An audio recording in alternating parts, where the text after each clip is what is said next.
Dear listener, let us begin at the only place we truly can, with the first voice to ever speak of Atlantis. That voice belonged to the philosopher Plato, writing in Athens in the 4th century before our era.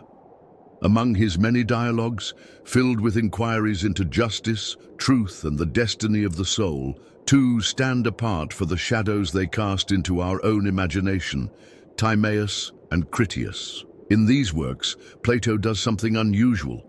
He introduces a story, not of abstract ideals, nor of pure philosophy, but of a land magnificent and terrible, ancient even to the ancients, and destined to vanish beneath the sea. This land he calls Atlantis. The tale, as he tells it, was meant to serve as more than a simple narrative. It was to be a mirror, a reflection of the human condition. Atlantis is painted as a mighty empire, full of wealth and abundance, a kingdom touched by divine favor. Yet, like so many human creations, it became swollen with pride, greed, and the hunger for domination. It is this corruption that leads to its fall, its sudden destruction in a single day and night of misfortune. Plato frames the story with care. In Timaeus, he presents it not as his own invention, but as something passed down. The philosopher Critias, one of the speakers in the dialogue, claims that the story comes from his grandfather, who in turn received it from the great statesman Solon, the wise lawgiver of Athens. Solon, we are told, had traveled to Egypt, where priests of the city of Sais kept records of floods, cataclysms, and kingdoms long forgotten. There, in their temple archives, the memory of Atlantis was preserved, and it was passed into Greek hands. Already, dear listener, we find ourselves in the uncertain waters between history and myth. Did Plato intend his audience to believe this account as literal? Or did he craft it as allegory, a parable about hubris, virtue, and the fragility of human civilization? Scholars have debated this question for centuries, and even today, no answer satisfies all. Yet perhaps it is not the answer that matters most, but the resonance of the story itself. For what is Atlantis, if not a symbol of our eternal fear, that greatness carries within it the seeds of collapse, that the ocean of time swallows all empires, no matter how mighty? Let us linger a moment on Plato's Athens, the stage upon which this story was told. Athens in the 4th century BCE was a city marked by both glory and loss. The memory of the Persian Wars still lingered when small, defiant Athens had stood against the vast empire of the great king. The shadow of the Peloponnesian War also hung heavy when Athens, once radiant in its democracy and naval power, had fallen to Sparta. Plato himself had seen tyranny, revolution, and the execution of his beloved teacher, Socrates. It is in this context that Atlantis emerges, not as a distant curiosity, but as a reflection of the anxieties and hopes of Athens. For in the dialogue, Plato contrasts Atlantis with an ancient Athens, a city of virtue and courage. While Atlantis amasses wealth and spreads conquest, Athens remains modest, orderly, and strong in spirit. The two powers clash, and it is virtuous Athens that triumphs. But even this triumph is fleeting, for soon after, the cataclysm comes, and Atlantis sinks beneath the waves. Here, Plato may be speaking not about lost continents, but about the tension within all societies, the choice between virtue and corruption, moderation and excess. Atlantis is not merely out there, across the sea. It is within us, a reflection of what happens when human desire grows unchecked. Dear listener, let us pause and reflect. How many civilizations have risen, convinced of their permanence, only to fall into ruin?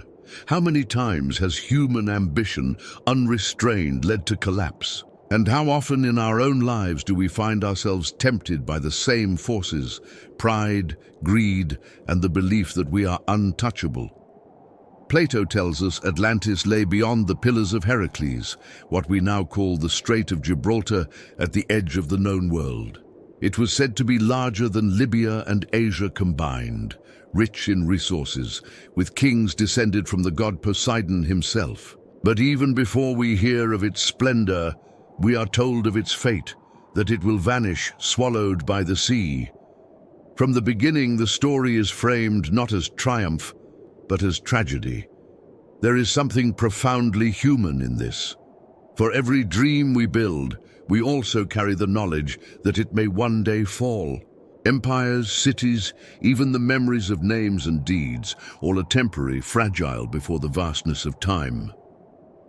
Perhaps that is why Atlantis haunts us still. It is not simply a lost island. It is the embodiment of our deepest fear, impermanence. And so, as we listen to Plato's whisper across millennia, we must ask ourselves, did he intend to record history? Or did he craft a myth that would speak to every generation? The answer may never be known. What remains is the story itself, echoing like waves on a shore, rising and falling, always returning.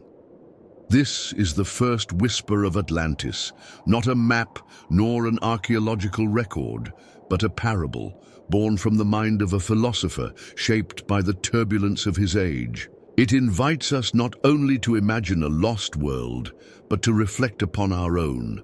For if Atlantis is a mirror, then when we gaze upon its shining palaces and its sudden ruin, do we not also glimpse the image of ourselves?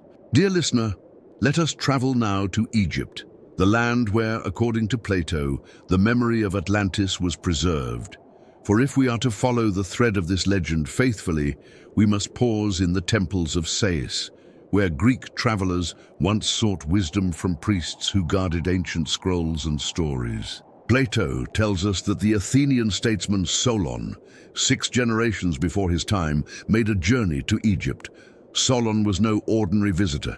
He was a lawgiver, a poet, a seeker of wisdom. He wandered beyond Greece, eager to learn from older civilizations. And in Egypt he was welcomed as a guest, one wise man speaking to others. The priests of Sais, Plato says, shared with Solon a story older than Greece itself. They spoke of a great island beyond the Pillars of Heracles, a power that once threatened the Mediterranean world.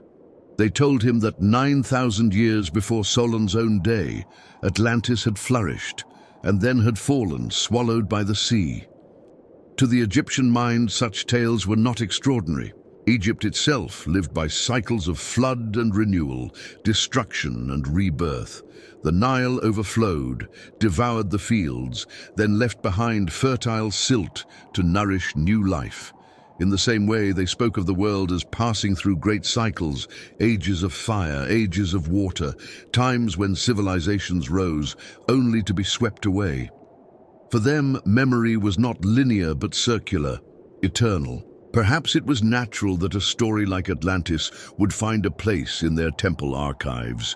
Yet, dear listener, let us ask, how much truth can be traced in this transmission? Did Solon truly hear of Atlantis in Egypt? Or did Plato place the tale in Egypt to give it the authority of ancient wisdom? We cannot know. What we do know is that Egypt was often the keeper of memory for the Greeks. To a culture as young as Athens, the immense antiquity of the Nile appeared endless, a river not only of water, but of time. The priests told Solon something more. They said the Greeks were like children, for they remembered little of their own past. Great floods and catastrophes had wiped clean the slate of memory. But Egypt, less troubled by such disasters, had preserved records stretching back into deep antiquity. Atlantis, then, was offered not as a Greek memory, but as one kept safe in Egyptian hands. Here we glimpse a profound theme, the fragility of memory. Civilizations rise, languages flourish, stories are told, and then catastrophe strikes. Fires burn, cities crumble, libraries vanish, and what remains is only fragments. To lose memory is to lose continuity. To remember is to preserve identity. Egypt, in this narrative, becomes the guardian of memory, the custodian of forgotten worlds. And so we ask ourselves, how much of human history is lost? How many Atlantean tales have sunk beneath the ocean of time, not because of water or earthquakes, but because no one remained to speak them. Let us linger on Solon. He is often remembered as the founder of Athenian democracy, the reformer who balanced the power of nobles and commoners. Yet in this story, he is cast in another role, as a bridge between cultures, carrying memory across the Mediterranean. He listened to Egyptian priests, and though he did not complete the tale in verse, Plato says he brought it home, where his descendants, among them Critias, Plato's own relative, preserved it. The transmission is fragile, like a flame carried through many hands. Egyptian priests to Solon, Solon to his family, generations later to Critias, and finally to Plato, who wove it into his dialogues. At each step, the possibility of alteration, interpretation, or invention grows. Yet the flame survives, flickering but unextinguished. There is something deeply human in this chain. We are storytellers by nature. We pass down myths at the hearth, across oceans, through centuries. Sometimes the meaning shifts, sometimes the details blur. But the essence, the resonance, remains. And here, Atlantis becomes more than a story about a lost island. It becomes a story about memory itself. The Egyptians, with their temples and hieroglyphs, stood as guardians of forgotten time. The Greeks, still young in the eyes of their neighbors, received fragments and turned them into philosophy. And we, thousands of years later, listen still. Dear listener, let us reflect. What do we carry from the past, and what have we lost? How many voices have been silenced? How many stories erased, while a few, only a few, survive like Atlantis, half remembered, half imagined? Does not every myth whisper of things once real, now hidden? As we close this chapter, we see Atlantis not only as a vanished land, but as a symbol of the frailty of human memory. Egypt, Solon, Plato, each kept alive a spark. And perhaps, in hearing it now, you too become part of that chain, another voice in the long echo of Atlantis. Dear listener, having followed the whispers from Plato's pen to the temples of Egypt, let us now turn our gaze upon Atlantis itself, as it was described in Critias. For here, Plato does not speak in shadows or vague impressions. He paints the island kingdom in vivid, almost architectural detail, as though he wished us to walk its streets, to see its harbors, to breathe its air. Atlantis, he says, lay beyond the Pillars of Heracles, across the open Atlantic. It was larger than Libya and Asia together, a great land rising from the sea. Within this island stretched mountains rich in forests, fertile plains watered by countless rivers, and mines that yielded metals, both common and rare. The land overflowed with abundance. It was as though nature herself had poured her treasures into this one place, giving Atlantis every advantage a people could desire. At its heart stood a marvel, a city arranged in concentric circles, alternating rings of land and water. At the very center, upon an island, rose a temple to Poseidon, the divine ancestor of the Atlantean kings. For in Plato's tale, the island had once belonged to Poseidon, god of the sea. He had fallen in love with a mortal woman, Clito, and from their union came 10 sons, each ruling a portion of the land. The eldest, Atlas, gave his name to both the island and the surrounding ocean. From divine blood the dynasty began, and from divine favor the island prospered. The capital was a place of wonder. Bridges spanned the watery rings, canals flowed to the sea, harbors teemed with ships. The walls of the city glittered with metals unknown to the Greeks, red, black, and a mysterious substance Plato calls orichalcum, said to shine with fiery luster, second only to gold in value. Temples, palaces, and baths adorned the city, while sacred bulls roamed freely in the temple precincts, symbols of Poseidon's power. It was not only wealth, but order that made Atlantis great. The kings ruled together, 10 brothers bound by laws inscribed upon orichalcum columns. They swore oaths of justice, offered sacrifices, and governed the island with unity. Their navy was vast, their armies countless. To the ancient reader, Atlantis appeared as the very model of power, blessed by gods, rich in resources, disciplined in law. And yet, dear listener, let us pause here and ask, what image was Plato truly painting? Was it a memory of some distant civilization? Or was it an idealized mirror of empire itself, shaped to contrast with his vision of a virtuous Athens? Perhaps it is both, at once dream and warning. The description of Atlantis carries echoes of real places.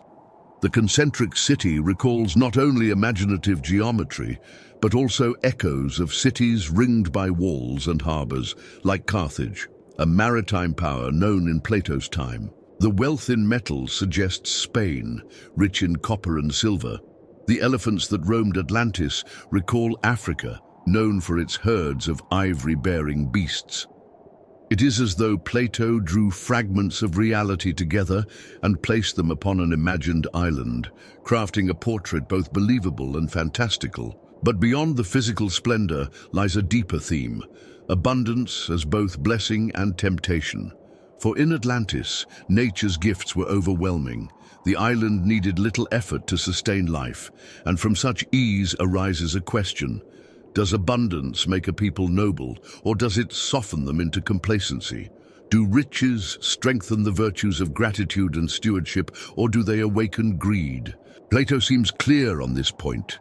The Atlanteans, descended from gods, began with noble hearts. They were courageous, moderate, and wise. But as generations passed and the divine portion within them weakened, their mortal nature grew stronger. They became intoxicated with wealth, swollen with pride, eager for conquest. The concentric circles of their city, once symbols of harmony, became mirrors of their insatiable desire to expand outward, ring by ring, across the world. And so, in this image of splendor, we glimpse the seed of downfall. For no city, no empire, however well built, can escape the corruption that unchecked abundance brings. Dear listener, do we not see this in our own world, where riches and ease often erode the very virtues that first made prosperity possible? Still, let us linger for a moment longer in the glory of Atlantis, before the shadow of its fall. Imagine the bustling harbors filled with ships, their sails billowing against the Atlantic winds. Picture the gleam of temples encrusted with gold, the laughter of children running across bridges that arched over shining canals. Envision the great bull sacrifices, the smoke rising to heaven as kings swore oaths of justice before Poseidon's column. Hear the low rumble of elephants moving through fertile plains, the hum of artisans shaping bronze and orichalcum, the chants of priests in sanctuaries lit with sacred fire. It is a vision almost intoxicating, a city of order, law, beauty, and wealth. A city in which gods once walked among mortals, a city that even in memory refuses to fade. And yet, as Plato reminds us, every city carries within it both splendor and shadow. For the same abundance that dazzles the eye may also tempt the heart. The same power that builds temples may one day build empires of conquest. The same harmony that holds 10 kings together may unravel into rivalry and greed. Thus, as we leave this chapter, let us carry with us both awe and caution. Atlantis shines before us in grandeur, yet even now we sense the tremor beneath its foundations. Its beauty is not eternal, its power is not secure. The waves are patient, and time, more powerful than any king, waits silently beyond the horizon. Dear listener, we have walked through the golden streets of Atlantis, admired its shining temples, and felt the hum of its mighty harbors. But every splendor, as Plato reminds us, carries within it the shadow of decline. For the Atlanteans, descended from Poseidon and blessed with nature's abundance, began their story with nobility. Yet time, that patient sculptor of souls, wore away their divine portion, leaving behind hearts increasingly mortal, restless, and consumed by desire. Plato tells us that in the earliest days, the kings of Atlantis were just and moderate. They honored the laws inscribed upon the sacred column of orichalcum. They offered sacrifices, judged disputes with fairness, and kept their ambitions within the bounds of balance. The divine spark within them shone bright, restraining their passions. But as the generations passed, this spark dimmed. The mortal within them grew stronger, and with it came arrogance, greed, and the thirst for domination. This, Plato suggests, is the cycle of all human things: virtue in the beginning, corruption in the end. Civilizations are like gardens, flourishing when tended with moderation, but overtaken by weeds when desire is left unchecked. And so the Atlanteans, no longer content with their island's abundance, set their eyes upon the lands beyond the sea. They spread outward, conquering parts of Libya as far as Egypt and Europe as far as Italy. Their navy, immense and disciplined, struck terror across the Mediterranean. What had once been a kingdom blessed by Poseidon became an empire ruled by ambition. In their march of conquest, they did not seek harmony, but domination. It is here that Plato draws the great contrast: Atlantis, swollen with wealth and power, against ancient Athens, modest but virtuous. For in the tale, it is Athens, not in Plato's own day, but in a time long before, that rises to resist the Atlantean tide. Alone among the nations, Athens stands firm, guided by courage and simplicity. The Athenians, though fewer in number, are portrayed as living in harmony with their laws, practicing moderation and seeking not luxury, but virtue.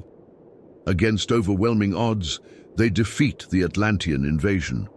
The allegory is clear. Plato holds up Athens as the model of the ideal city, disciplined, virtuous, guided by philosophy. Atlantis, by contrast, is the cautionary mirror, showing what happens when a people lose sight of moderation and surrender to excess. The battle between the two is less about armies than about values, the tension between restraint and indulgence, wisdom and greed, order and chaos. Dear listener, pause and consider, how often in our own world do we see this pattern? How many times have nations, enriched by success, fallen into the trap of hubris, believing themselves untouchable, destined to rule, forgetting the humility that first gave them strength? And how often do we as individuals experience the same? In moments of prosperity, when life seems generous, do we not feel the temptation to overreach, to imagine ourselves secure, forgetting how fragile the foundations of our lives truly are? The Greek word hubris is not mere pride. It is pride that offends the order of the cosmos, pride that challenges the gods themselves. For the Greeks, the universe was bound by balance, cosmos, the harmony of all things. To step beyond one's measure was to invite retribution, not only from gods, but from the nature of reality itself. The Atlanteans, in their arrogance, broke this balance. They sought to dominate not only their neighbors, but the order of the world. It is said that when Zeus, king of the gods, saw the corruption of Atlantis, he resolved to punish them, to bring them back into balance. In Plato's unfinished dialogue, Critias, the tale of judgment begins, though the manuscript breaks off before it is completed. We are left with fragments, with silence. Yet the meaning is clear enough. Divine retribution would fall, and the mighty island would be undone. Here we encounter a haunting truth. The downfall of Atlantis is not simply an act of vengeance from above. It is the natural consequence of imbalance. Wealth without wisdom becomes corruption. Power without restraint becomes tyranny. Expansion without measure collapses beneath its own weight. The Atlanteans sowed the seeds of their own destruction, and the harvest was inevitable. Perhaps this is why the story endures.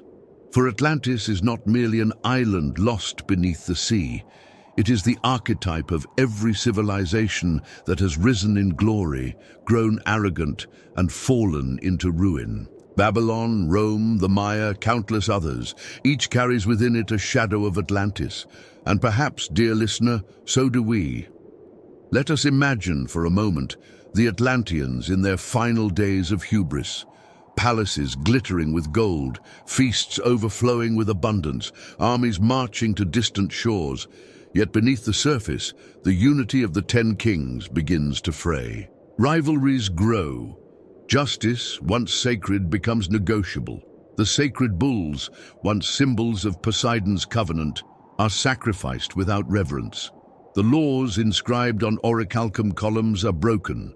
The divine spark has dimmed. It is a scene both distant and familiar.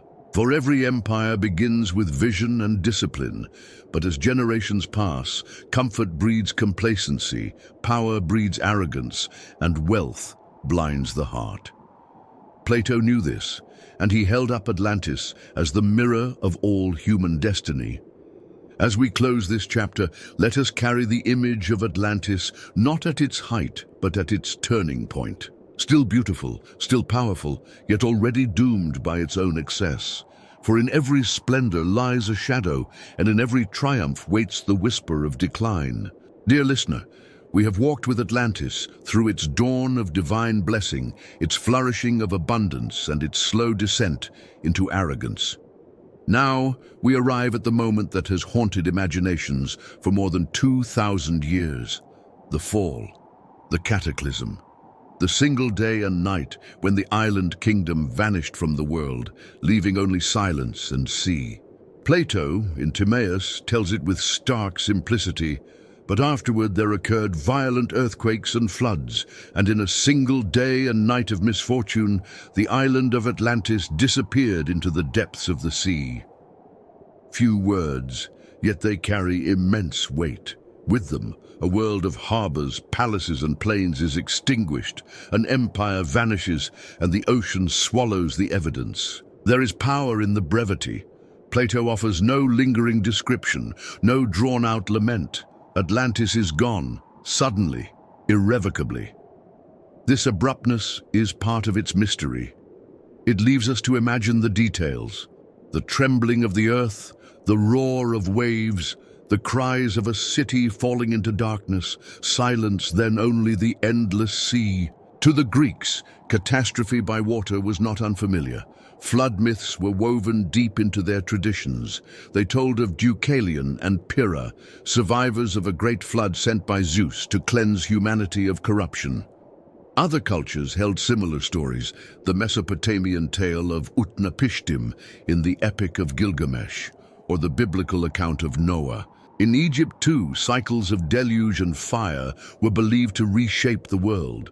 The idea that an entire civilization could be destroyed by flood was not strange, but part of the mythic rhythm of history. And yet, dear listener, let us pause and consider, could Plato's description have been inspired by real events? For though Atlantis itself remains elusive, the ancient world knew catastrophe well. Volcanic eruptions, earthquakes and tsunamis struck with terrifying force, often without warning. One such disaster, centuries before Plato, was the eruption of Thera, the island we now call Santorini. Around 1600 BCE, a colossal volcanic explosion tore the island apart, sending waves across the Aegean, devastating nearby cultures. Some scholars see in this event an echo of Atlantis, an island of wealth and trade, destroyed by the fury of the sea. Others point to memories of earthquakes in Crete or floods that reshaped Mediterranean coasts. We cannot be certain, yet the human memory of catastrophe lingers long, passed down in story and symbol. Whether myth or history, the Atlantean cataclysm speaks to something universal, the fragility of what we build. Imagine the great canals, once teeming with ships, now torn apart by violent tremors. Picture the concentric walls cracking, temples collapsing, harbors flooding. The bulls of Poseidon panic, the elephants trumpet in fear, and families flee as the sea rises around them. In hours, centuries of achievement are undone. The work of generations disappears in a tide of mud and salt. Is this not the fate of all human things? That no matter how mighty, how carefully crafted, all is vulnerable before the vast forces of nature and time. We build cities on fault lines, plant gardens in floodplains, raise monuments that one day crumble. The cataclysm of Atlantis is a mirror of impermanence, reminding us that nothing in this world is secure. Plato, however, does not linger on grief. He writes not as a poet of lament, but as a philosopher of order. The fall of Atlantis is not senseless tragedy, it is justice. The Atlanteans had grown corrupt, overreaching, forgetting the balance of the cosmos. Their destruction is the reassertion of harmony, the consequence of hubris. Just as the seasons turn, so too does justice come, sudden, final, and unyielding. Yet for us, listening centuries later, the image of a world swallowed whole resonates beyond philosophy. It touches our fears of disaster, our anxieties about the ground beneath our feet, the waters beyond our shores. How many times in history have we seen cities destroyed in moments? Pompeii, buried in volcanic ash. Lisbon, shaken by earthquakes and consumed by fire. Entire towns lost to floods, earthquakes or storms. The story of Atlantis is larger than them all, but it speaks to the same truth. Security is an illusion, and change comes swiftly. And perhaps, dear listener, this is why Atlantis has endured. It is not only a tale of a distant kingdom, but a meditation on loss itself. We know in our quietest moments that what we love is fragile, that homes, cities, even nations can vanish. The Atlantean cataclysm speaks to this universal anxiety, and in hearing it, we confront our own impermanence. Imagine for a moment standing on the last hill of Atlantis as the waters rise. The sky dark with ash, the ground trembling, the sea rushing inward. Around you, temples collapse, harbors sink, voices cry out in terror. And then silence. Only the vast, indifferent ocean stretching endlessly to the horizon. What remains? Nothing but memory, and memory too is fragile. Without Plato's pen, the story would have vanished. The island would have been swallowed not only by the sea, but by oblivion.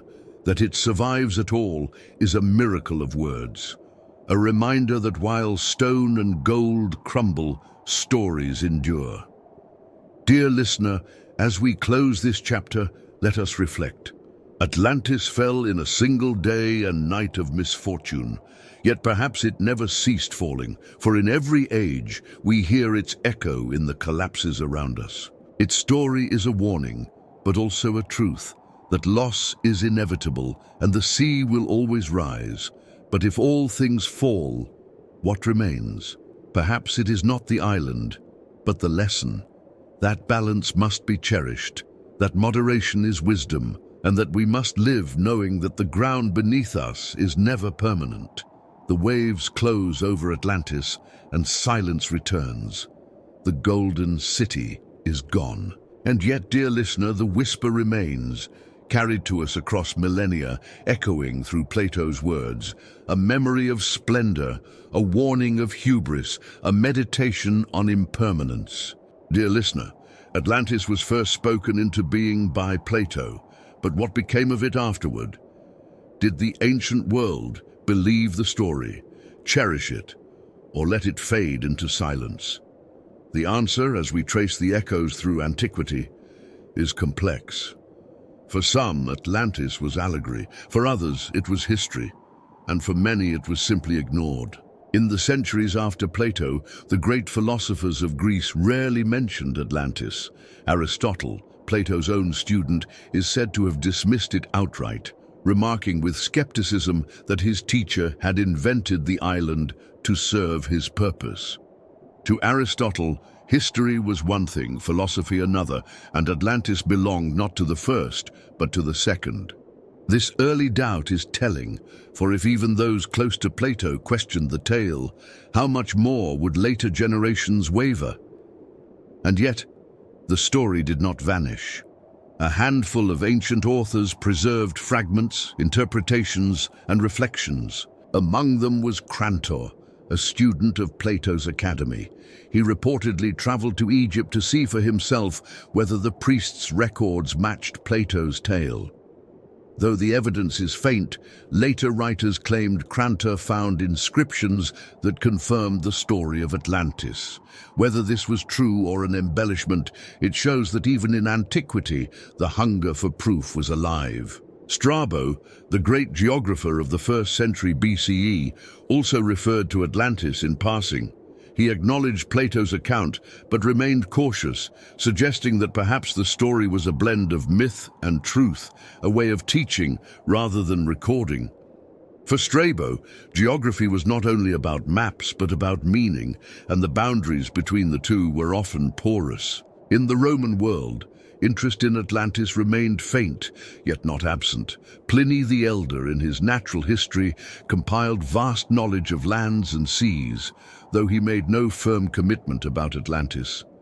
To Pliny, the oceans were still full of mystery, islands unseen, lands beyond the horizon. In such a world, the idea of Atlantis seemed not impossible, yet not provable either. Most intriguing is Proclus, a philosopher of late antiquity in the 5th century CE, who defended Plato's account with surprising passion.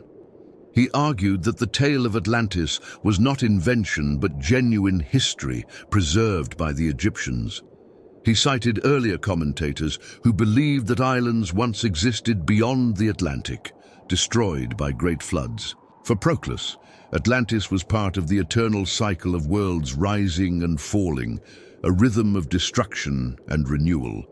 And then there was Diodorus Siculus, a historian of the 1st century BCE, who described distant islands in the Atlantic, lush and fertile, lying beyond the Pillars of Heracles.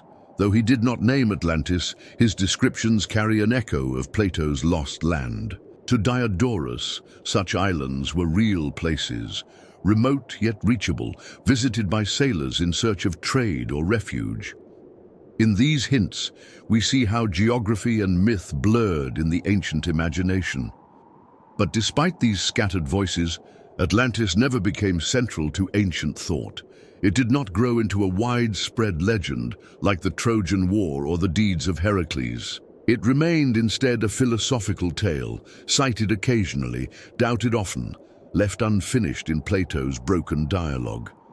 Why, dear listener, did Atlantis not take stronger root? Perhaps because it was too ambiguous, too real to be pure myth, too mythical to be accepted as history. It sat in the uneasy space between story and truth, and in that space, many chose silence. The ancients were surrounded by myths of floods, golden ages, and lost peoples. Atlantis was only one among many, and without a strong tradition to sustain it, the tale drifted quietly at the margins. And yet, its survival is remarkable.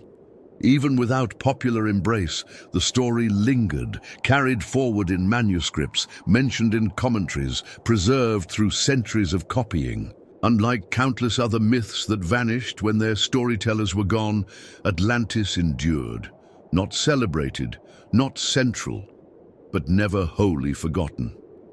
There is a quiet lesson in this. Not every story roars in its own time. Some whisper, surviving in fragments, waiting for an age that will hear them more keenly. Atlantis in antiquity was a whisper, faint, uncertain. But whispers, if preserved, can cross millennia, and in later centuries the whisper would grow into a thunder. Dear listener, let us pause. How many stories today lie at the margins, half believed, half dismissed, carried forward quietly in books or memories? How many of them, like Atlantis, might one day return with force, speaking to another age in ways they did not speak to their own? Perhaps every generation has its Atlantean tales, stories not fully embraced yet not lost, waiting for the right ears. As antiquity waned, as Rome declined and the Middle Ages began, the tale of Atlantis grew fainter still, yet it never disappeared. Plato's dialogues were copied by scribes, studied by scholars, preserved in libraries. The story was kept alive, even if only as a curiosity, waiting for the world to change. And change it would. For in the centuries to come, the Renaissance would breathe new life into forgotten texts. The oceans themselves would be crossed anew, and Atlantis, long a faint echo, would rise once again into the imagination of humankind. Dear listener, let us enter a quieter age, the long stretch of centuries we call the Middle Ages. Here the story of Atlantis falls almost silent, in the shadow of cathedrals, in the cloisters of monasteries, in the libraries where monks copied texts by hand. Plato's dialogues survived, and yet the tale of the sunken island played almost no role in the medieval imagination. Why was this so? To answer, we must understand the mindset of the Middle Ages. In Europe, the Christian worldview framed history not as cycles of rise and fall, as the Greeks had seen it, but as a sacred narrative: creation, fall, redemption, and the promise of an end. Within this framework, the story of Atlantis, a pagan philosopher's parable of hubris and destruction, seemed out of place. The flood of Noah, yes, was remembered as truth. Babylon's fall, yes, a warning. But Atlantis, it remained an echo, heard faintly, yet not taken up. The monasteries preserved Plato's works in Latin translations, though not all of them. Timaeus was known, often studied, for its vision of the cosmos and creation. In it, Atlantis appears, but only as a passing prelude to larger philosophical discussions. Critias, the unfinished dialogue that describes Atlantis in detail, was much less widely read.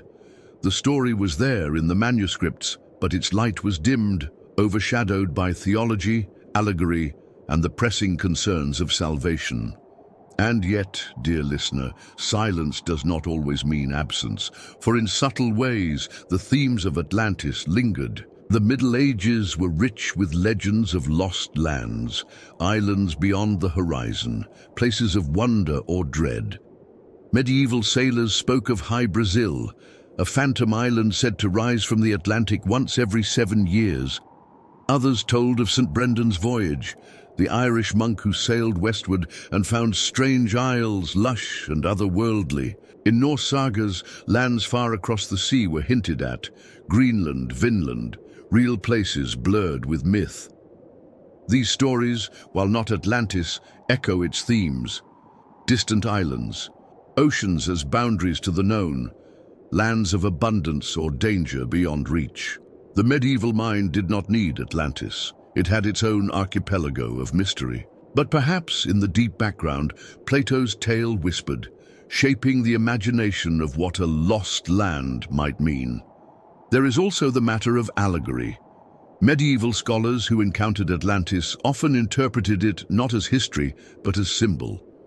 To some, it became a reminder of the biblical flood, a parallel vision of divine justice. To others, it stood as a moral tale. Wealth and pride lead to ruin, a message not foreign to Christian teaching. In this way, Atlantis was not erased but folded quietly into a new framework, its pagan edges softened, its myth reshaped into morality. Dear listener, reflect for a moment on this silence. We live in an age where Atlantis is everywhere, in books, films, dreams, but for nearly 1,000 years it was almost forgotten. What does this teach us? Perhaps that stories, like seeds, sometimes lie dormant. They wait in the soil of memory, unnoticed, until the season arrives for them to bloom. Atlantis in the Middle Ages was such a seed, present but hidden, its time not yet come. The silence also invites us to consider the nature of human attention. Civilizations do not forget everything equally. They preserve what serves their present needs. The Middle Ages needed the Bible, the lives of saints, the works of Aristotle more than the lost empire of a pagan sea god. Atlantis did not vanish because it was unbelievable, but because it was unnecessary. Only later, when new oceans opened and human imagination turned outward, would the story return with force. And so we must picture Atlantis through the long centuries of medieval Europe, not as a vibrant myth, but as a faint shadow confined to the margins of manuscripts, rarely spoken, rarely pondered, a silence stretching across time, like the stillness of the sea after a storm. Yet silence itself has power. When a story returns after long absence, it returns with greater force, carrying the weight of mystery, the allure of something half forgotten. The very obscurity of Atlantis in the Middle Ages made its later rebirth all the more dramatic. Dear listener, let us end this chapter with a reflection. How many truths, how many myths, how many voices lie hidden now, preserved only in fragments, overlooked by our busy age? Perhaps one day, like Atlantis, they will return. For silence is not the end, it is only waiting. Dear listener, after centuries of silence, the story of Atlantis awakens once more. The Middle Ages, with their sacred narratives and enclosed horizons, had little need for Plato's lost island. But the Renaissance was different. The Renaissance looked backward to antiquity with reverence, and outward to the world with restless curiosity. In this climate, Atlantis found new life. It began with the rediscovery of Plato's works. In Italy, scholars of the 15th century hunted ancient manuscripts, copying, translating, and spreading them across Europe. Timaeus and Critias were among them. Now, for the first time in centuries, thinkers read Plato not only as a philosopher, but as a witness to ancient secrets. The story of Atlantis, half forgotten, shimmered again on the page. The timing was fateful, for as these texts spread, so too did the voyages of discovery. The pillars of Heracles, once the edge of the known world, were no longer boundaries. Sailors pushed westward into the Atlantic, islands were charted, continents glimpsed. Lands once imagined began to take shape on maps. It was in this atmosphere of wonder and expansion that Plato's tale of a vanished island beyond the straits took on fresh meaning. Some speculated that Atlantis might be one of the newly found lands. Was it the Caribbean, lush with forests and strange animals? Was it the coast of the Americas, stretching far beyond imagination? The ocean no longer seemed empty. What if Plato's lost continent lay just across its waves? In Spain, in Portugal, in Italy, such questions stirred. Scholars debated, sailors speculated, poets dreamed. Atlantis, once a parable, became a puzzle. Where had it been? Could it still be found? The marriage of ancient text and new geography breathed fire into the old story, giving it a vitality it had never known in antiquity. Among the most influential voices was Francis Bacon, the English philosopher of the 17th century. In his work, New Atlantis, he did not seek to describe Plato's island directly, but to use the image of a hidden land as a canvas for utopia. In Bacon's tale, the island of Bensalem is a place of wisdom, science, and virtue, a vision of what human society could become if guided by knowledge. Here Atlantis ceased to be only a memory of loss and became a dream of possibility, a beacon of what might yet be built. This shift is profound. In Plato, Atlantis is warning, the rise and fall of arrogance. In Bacon, it is aspiration, the hope of enlightened society. Between the two lies the Renaissance spirit, to look backward at ancient wisdom, yet forward to new horizons. Atlantis became not only a tale of destruction, but a canvas upon which to paint ideals. Other thinkers followed. In France, in Germany, in Italy, philosophers and mystics connected Atlantis to biblical floods, to the myths of Noah, to the possibility of a primeval civilization from which all others descended.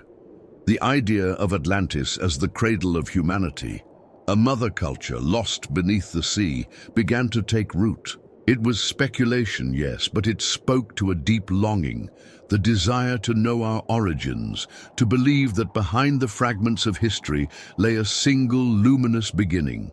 The Enlightenment brought further layers.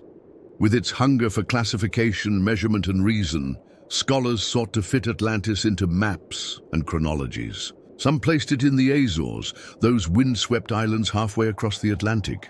Others looked to the Canaries or Madeira, imagining them as mountain peaks left behind when the greater land sank. The ocean, vast and mysterious, seemed to hide secrets that science might one day uncover. And yet, The Enlightenment also carried skepticism. Rational thinkers dismissed Atlantis as myth, an allegory misread. They argued that Plato's story was moral philosophy, not geography. Voltaire, sharp in wit, mocked those who sought to find Atlantis, saying it was as real as the tales of the Golden Age. In this era, belief and doubt coexisted, each shaping the legacy of the myth. Still, Atlantis lingered, half in the realm of science, half in imagination. It became a mirror of the age itself. For the Renaissance and Enlightenment were times of both rediscovery and invention, of ancient texts revived and new worlds found. Atlantis lived between these poles, a story both old and new, both remembered and reimagined. Dear listener, let us pause here for reflection. Why did Atlantis return with such force in this age, after centuries of neglect? Perhaps because the world itself had grown larger. The maps no longer ended at Gibraltar. The ocean no longer seemed an impassable void. Human curiosity had stretched outward, and in that expansion, the possibility of Atlantis became thinkable once more. When horizons widen, so too does imagination. We might also see in this revival a deeper human longing. The Renaissance celebrated rebirth, of learning, of art, of human possibility. To rediscover a lost world fitted this spirit perfectly. Atlantis, then, was not only a memory, but a metaphor for the age itself, something once lost, now reborn in glory. And so, in the hands of explorers, philosophers, and dreamers, the story of Atlantis moved beyond Plato's dialogues. It became a canvas upon which new hopes were painted, a symbol of the human thirst for both knowledge and perfection. As this chapter closes, imagine the scholars in candlelit studies poring over Plato's texts. Imagine sailors gazing at the horizon, wondering if the lands they approached were the ruins of a forgotten empire. Imagine visionaries like Bacon reshaping the myth into a dream of human progress. The silence of the Middle Ages had ended. Atlantis had awakened, and it would not sleep again. Dear listener, the 19th century was an age of discovery and disruption. Railways stitched continents together, steamships crossed oceans, telegraphs carried voices faster than wind. Archaeologists unearthed the ruins of Egypt, Mesopotamia, and the Americas, revealing civilizations long hidden. The world grew both larger and smaller at once. In this atmosphere, Atlantis returned with new intensity, no longer as a whisper or a parable, but as a passion. The figure most responsible was Ignatius Donnelly, an American congressman turned writer.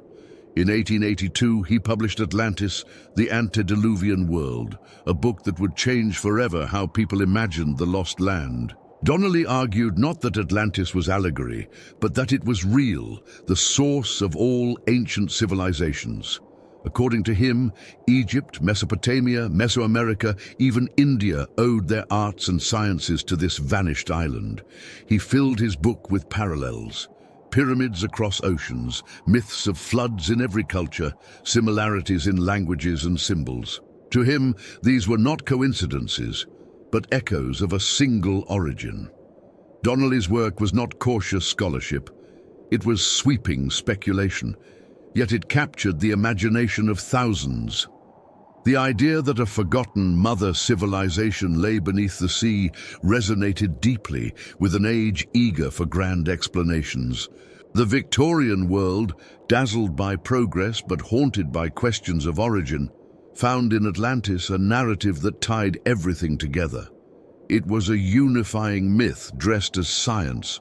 Soon, Atlantis became a theme not only for scholars, but for mystics. In the late 19th century, the Theosophical movement led by Helena Blavatsky wove Atlantis into its cosmic vision. She spoke of Atlanteans as a spiritual race, endowed with powers whose downfall came not only from hubris, but from misuse of occult forces. Here, Atlantis was no longer just a geographical theory. It was a stage in the evolution of the human soul. For theosophists, the lost continent explained not only the past, but the mysteries of consciousness itself. The 20th century continued the obsession. Writers, artists, and filmmakers found in Atlantis a canvas for wonder. Science fiction and fantasy embraced it as a setting where technology and magic coexisted. Comic books imagined Atlantean heroes, novels conjured submarine cities. The sunken land became not just history, but dream. Yet alongside these visions grew darker appropriations. In the 1930s and 1940s, certain occult and pseudo-scientific theories claimed that Atlantis had been the homeland of a superior race, a distorted myth used to justify ideology. In the hands of Nazi thinkers, Atlantis became entangled with notions of Aryan origins, a tragic example of how myths, when stripped of context, can be twisted into tools of division and cruelty. Here we see the danger of myth unmoored, when longing for origins becomes an excuse for exclusion. Meanwhile, genuine science began to investigate. Marine geology, archaeology, and oceanography advanced, mapping the seafloor, studying tectonics, tracing the history of floods and eruptions. Scholars proposed that memories of real catastrophes, the eruption of Santorini, the flooding of the Black Sea, might lie behind Plato's tale. Others dismissed Atlantis entirely, placing it alongside utopias and allegories. Yet the fascination never waned. Consider, dear listener, the paradox. The more science grew capable of disproving Atlantis as a literal continent, the stronger the myth became in imagination. Perhaps this is because Atlantis is more than a place. It is an idea, a symbol of lost perfection, of golden ages behind us, of wisdom forgotten. When modernity disenchanted the world with facts and measurements, the soul still longed for mystery. Atlantis answered that longing. Reflect for a moment. Why do we hunger for a lost origin? Why do we dream of a civilization greater than our own, buried beneath the waves? Perhaps it is nostalgia for a home we never had. Perhaps it is the hope that behind our fragmented history lies unity. Perhaps it is also fear, the knowledge that even mighty civilizations can fall and that ours too may one day sink. By the mid-20th century, Atlantis had become a household word. Films depicted it, novels reinvented it, pseudoscience exploited it, while serious scholars still debated its echoes in ancient catastrophe. The myth, dormant for centuries, now thrived in every corner of culture. And through all of this, Plato's voice lingered, calm, brief, unadorned. Just two dialogues, one unfinished, spoken in Athens so long ago. From that seed grew thousands of books, paintings, and theories. The whisper had become a chorus. Dear listener, as we close this chapter, let us reflect not only on Atlantis itself, but on what its modern obsession reveals about us. We live in an age of both immense knowledge and immense longing. Satellites map the Earth, submarines scan the ocean floor, yet the desire for hidden worlds remains. In Atlantis, we find not proof, but poetry, not certainty, but wonder. And so the 19th and 20th centuries gave us not the rediscovery of Atlantis, but its transformation. No longer a quiet parable of hubris, it became a stage for utopias, fantasies, ideologies, and dreams. It became a mirror for modernity itself, our hopes, our fears, our thirst for origins, and our fear of endings. Dear listener, we have journeyed far. From the words of Plato in Athens, to the temples of Egypt, to the concentric harbors of a glittering island, we have watched Atlantis rise in splendor, fall in hubris, vanish in catastrophe, and echo across centuries. Faint in antiquity, silent in the Middle Ages, reborn in the Renaissance, obsessed over in the modern world. Now we arrive at the end of our voyage, where the story becomes less about a lost island and more about ourselves. What is Atlantis truly? Was it a memory of a disaster, like the eruption of Thera or the flooding of forgotten lands? Was it allegory, a story crafted by Plato to teach about virtue, hubris, and the fall of civilizations. Was it invention, never meant to be believed, only to provoke reflection? Scholars debate, theories multiply, yet the mystery remains unresolved. But perhaps, dear listener, the deeper truth of Atlantis is not in whether it existed, but in what it awakens within us. Atlantis is a mirror of human longing. It reflects our desire for origins, for golden ages, for a world where wisdom was once greater than today. It reflects our fear of collapse, the knowledge that even the mightiest empires can fall in a single day and night.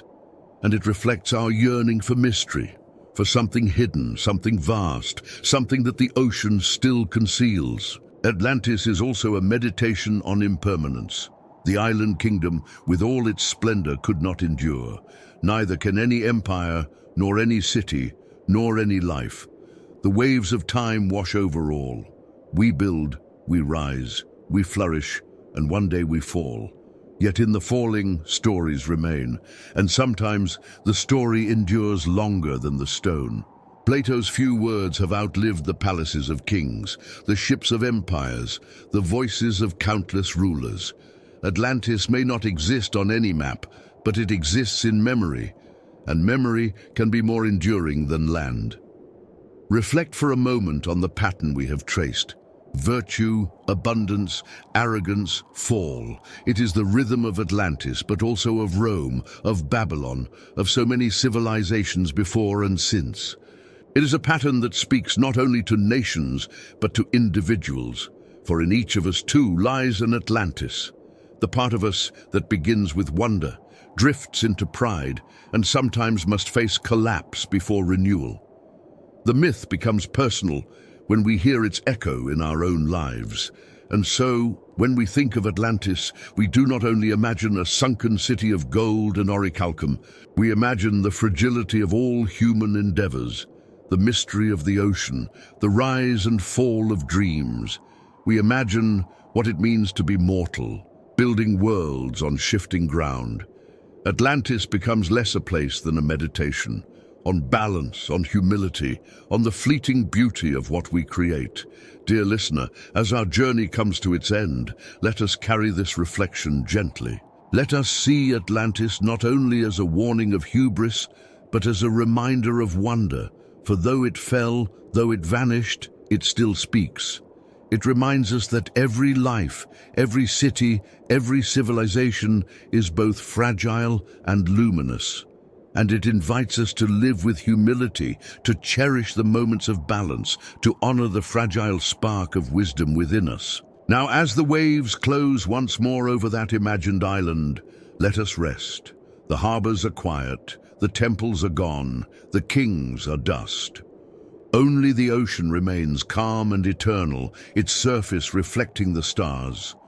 And you, dear listener, may let go of the story tonight. You have walked with Plato, with Solon, with kings and priests, with explorers and dreamers. You have seen splendor, downfall, silence and rebirth. Now you may set it all aside, like a ship returning safely to harbor. The sea is calm, the night is deep. Atlantis sleeps, and so may you. Good night.